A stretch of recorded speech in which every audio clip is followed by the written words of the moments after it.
Rio Expo 2025 has begun right here in your city at the Polo parking lot.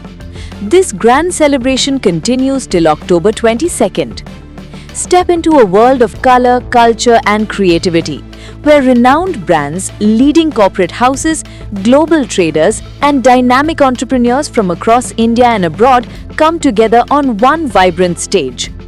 Explore hundreds of dazzling stalls featuring everything from daily essentials and premium company products to authentic fashion wear, innovative decorative items, world-class furniture and finest quality food and health products. So, come with your family and friends and experience the excitement, shopping and celebration like never before. Only at the Rio Expo 2025. Assam Meghalaya सीमा पर गुरुवार को दो समूहों के बीच हुए झगड़े में एक व्यक्ति की मौत हो गई। ये घटना पश्चिम कार्बी आंगलोंग जिले के तापत क्षेत्र में हुई। मृतक की पहचान ओरिवेल तिमुंग के रूप में की गई है, जबकि घायलों की संख्या का अब तक पता नहीं चल पाया है। रिपोर्ट्स के अनुसार ये झड़प उस समय शुरू हुई जब दोनों पक्षों ने विवादित क्षेत्र में धान की कटाई के लिए खेती की जमीन पर अपना स्वामित्व जताया। बताया जा रहा है कि दोपहर के समय मेघालय के लापांग पुक गांव और असम की तापत गांव के निवासियों के बीच कई बार झड़प हुई। विवाद पहले कहासुनी से शुरू हुआ और धीरे धीरे हिंसक रूप ले लिया। इस दौरान धारदार हथियारों का भी इस्तेमाल किया गया। स्थिति पर काबू पाने के लिए प्रशासन ने अतिरिक्त सुरक्षा बल तैनात किए। बलों ने हवाई फायरिंग की और आंसू गैस के गोले छोड़े ताकि हालात को नियंत्रित किया जा सके।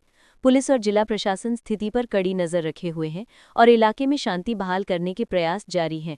ये घटना उस बैठक के 3 दिन बाद हुई है जिसमें अंतर्राज्यीय सीमा शांति समिति ने फैसला किया था कि जब तक सीमा पर पूरी तरह शांति नहीं लौटती तब तक खेती और विकास कार्यों को रोका जाएगा। मेघालय के मुख्यमंत्री कॉनरेड के संगमा ने असम मेघालय सीमा पर हुई हिंसक घटना के बाद शांत और संयम बनाए रखने की अपील की है।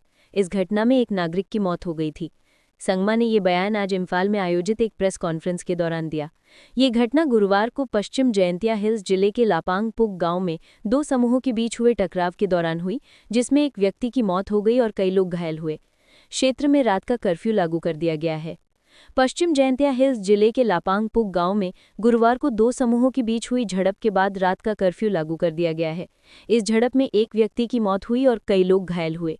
गृह पुलिस विभाग के प्रभारी उप मुख्यमंत्री प्रेस्टन टिनसोंग ने इस घटना की पुष्टि करते हुए कहा कि ये झड़प मेघालय और असम की पुलिस की शांति बनाए रखने के प्रयासों के बावजूद हुई है।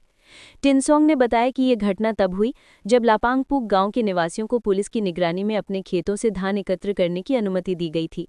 इसी दौरान कार्बी समुदाय के कुछ लोग वहां पहुंचे, जिससे झड़प शुरू हुई और एक व्यक्ति की जान चली गई। मृतक की पहचान 45 वर्षीय ओरिवेल तिमुंग के रूप में हुई है, जो कि तापत गांव के सरपांग तिमुंग के पुत्र थे। घटना में कुछ पुलिसकर्मी और ग्रामीण भी घायल हुए हैं। एक राजनीतिक रूप से अहम कदम के रूप में देखा जा रहा है कि नेशनल पीपल्स पार्टी के राष्ट्रीय अध्यक्ष और मेघालय के मुख्यमंत्री कॉनरेड के संगमा ने गुरुवार को मणिपुर का दौरा किया। उनका ये दौरा राज्य की मौजूदा स्थिति का जायजा लेने और संघर्षग्रस्त इलाकों में प्रमुख हितधारकों से बातचीत करने के उद्देश्य से किया गया था। बता दें कि मणिपुर फरवरी से राष्ट्रपति शासन के अधीन है। दौरे के दौरान संगमा ने मणिपुर के राज्यपाल अजय कुमार भल्ला से मुलाकात की और राज्य की स्थिति पर विस्तृत चर्चा की। इसके अलावा उन्होंने इम्फाल में विभिन्न विस्थापित समुदायों के प्रतिनिधियों से भी मुलाकात की, जिन्होंने अपने दुख, दर्द और स्थायी शांति की उम्मीदें साझा की। बातचीत को रचनात्मक बताते हुए